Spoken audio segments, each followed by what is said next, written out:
Not only in this big city, but across the whole country. I'm told that religious Americans are the healthiest and the happiest. And according to Bill Donohue, they're the most likely to go to heaven. The Catholic League President discusses this idea in his new book, The Catholic Advantage. Why is it that people who are healthy and happy tend to be people of faith? And that literature's been out there. I didn't create it. The data are out there. What I wanted to do as a sociologist is try to understand it. So the 3 B's of beliefs, bonds, and boundaries, I'm arguing that's what facilitates good health, happiness, and the prospects of heaven. As a sociologist, Dr. Donohue needed prototypes to examine the 3 B's. His choices? Cloistered nuns and other religious versus celebrities and intellectuals. If, in fact, you take your religion seriously, you are more likely to be happy. You're going to have better mental health. You're going to have better physical health. You will use the brakes that God put on you. You'll exercise restraint. You'll have bonds with your family, with your God, with your friends, with your community, with your nation. And you'll recognize the idea that beliefs do matter in the end. Now, if you want to be someone who says, you know what, that's not for me, I'm not going to be told by anybody, this is too much of a stranglehold, I'm going to go out and make up my own moral compass, fine.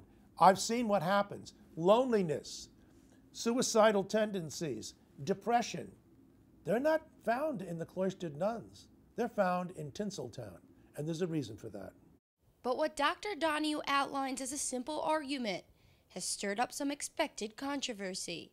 I'm only concerned about one thing. Are the people who I hope to please, are they pleased? And they are. And if people dislike it, that's okay. But I do say this as a social scientist. If somebody says where I'm factually wrong, show me, tell me, call me, write to me. That would make a difference. I spend a lot of time gathering the facts. People can disagree with my conclusion. That's fair game.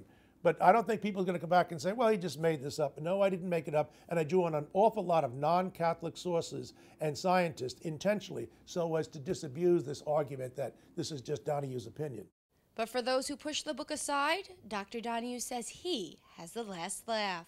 We live in a society where a lot of our elites snicker and with their smug attitude toward people of faith. Actually, we have the last laugh when it comes down to that. We're the ones most likely to be healthy, happy, and I would say most likely in terms of the prospects of getting to heaven, because we give to other people, quite unlike the others whose our idea of generosity is to take money in the form of taxation. I believe in what Mother Teresa said. You personally have an obligation to go out there and help the needy, the suffering, and the depressed. And don't depend on somebody else always to do the job for you. The Catholic Advantage is available at all major bookstores. Reporting for Currents, I'm Michelle Powers.